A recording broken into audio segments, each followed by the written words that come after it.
অনেক সময় আমাদের হাতে একদম সময় থাকে না, আর এমন কিছু বানাতে ইচ্ছে করে যেটা খুবই কম সময়ে বানানো হয়ে যাবে আর বাড়ির লোকেরাও খেতে খুব পছন্দ করবে।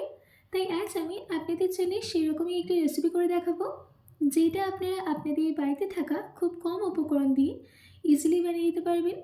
তো চলুন, বেশি দেরি না করে শুরু করছি আমার আজকের এই সহজ রেসিপি। নমস্কার, আমি বিনু। কুক উইথ বিনুতে আপনাদের সবাইকে স্বাগত।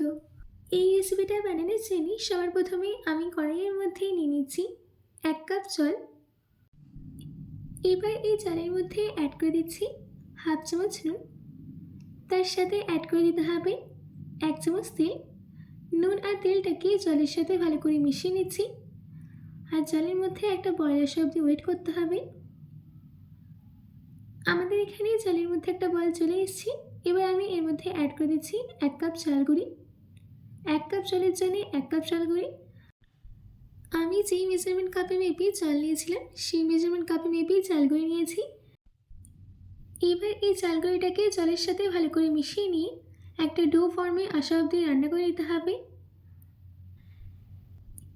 এই রেসিপিটা একদম হেলদি। আপনারা চাইলে এটাকে সকালের ব্রেকফাস্টে কিংবা বাচ্চাদের টিফিনে কিংবা রাতে ডিনার হিসেবে খেতে পারেন। দেখুন, আমাদের এখানে চালগুঁড়িটা ডো ফর্মে চলে এসছে। এবার আমি ঢাকা দিয়ে 5 থেকে 7 মিনিটের জন্য রেস্ট রেখে দেব। 7 মিনিট বাদ ফিরে আসছি। আমাদের এখানে 7 মিনিট হয়ে গেছে। এবার ঢাকাটাকে খুলে এই চালগুঁড়িটাকে একটা প্লেটের মধ্যে ট্রান্সফার করে নিচ্ছি। গরম থাকা অবস্থাতেই এটাকে মেখে একটা ডো রেডি করে নিতে হবে।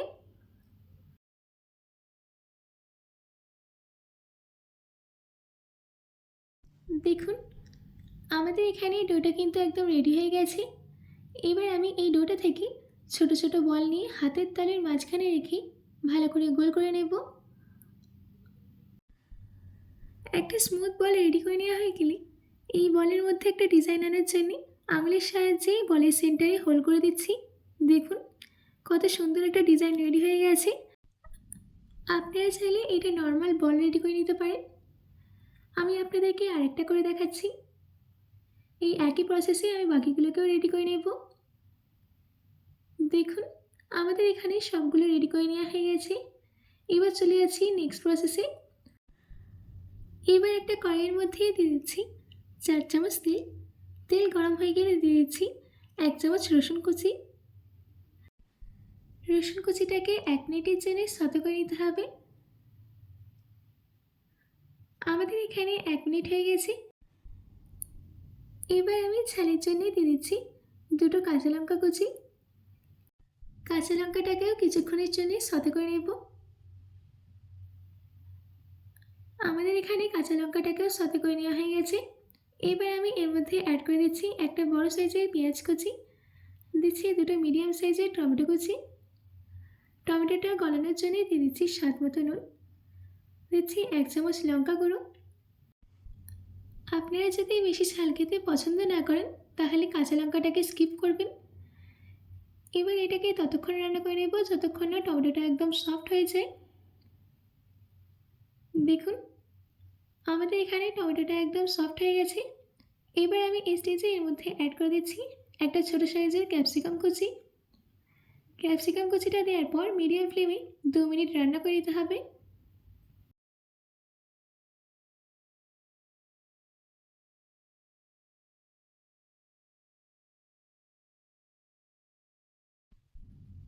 আমাদের এখানে ক্যাপসিকামটাকে 2 মিনিট রান্না করে নেওয়া হয়ে গেছে।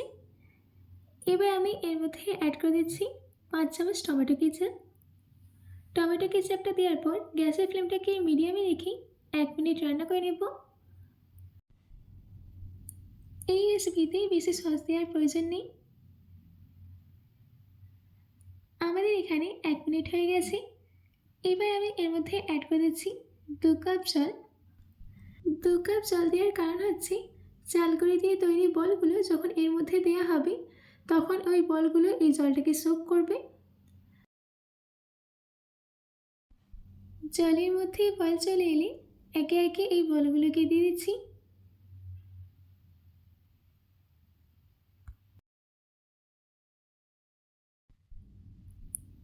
এবার গ্যাসের ফ্লেমটাকে লো মিডিয়ামে রেখে 5 থেকে 7 মিনিটের জন্য রান্না করে নিতে হবে। ততক্ষণে এই বলগুলো হালকা হার্ড হয়ে যাবে আর একদম ভাঙবে না। 7 মিনিট বাদ দেখুন আমাদের এখানে বলগুলো হালকা হার্ড হয়ে গেছে। আর গ্রেভির থিকনেসটা দেখে বুঝতেই পারছেন যে আমাদের ডিশটা একদম রেডি। এবার আমি এর মধ্যে অ্যাড করে দিচ্ছি স্প্রিং অনিয়ন। স্প্রিং অনিয়নটা দেওয়ার পর ভালো করে মিশিয়ে নিচ্ছি। ব্যাস, আমাদের পাস্তা একদম রেডি। এবার গ্যাসের ফ্লেমটাকে অফ করে দিয়ে গরম গরম সার্ভ করে নিচ্ছি। আশা করছি আমার আজকের এই ইজি, হেলদি ও টেস্টি পাস্তার রেসিপিটা আপনাদের ভালো লেগেছে। বাড়িতে এটি অবশ্যই ট্রাই করবেন ও কমেন্ট বক্সে কমেন্ট করে জানাতে একদম ভুলবেন না। তো আজকের মতো এইটুকু। আবার দেখা হচ্ছে অন্য কোনো রেসিপি নিয়ে। ভালো থাকবেন, সুস্থ থাকবেন।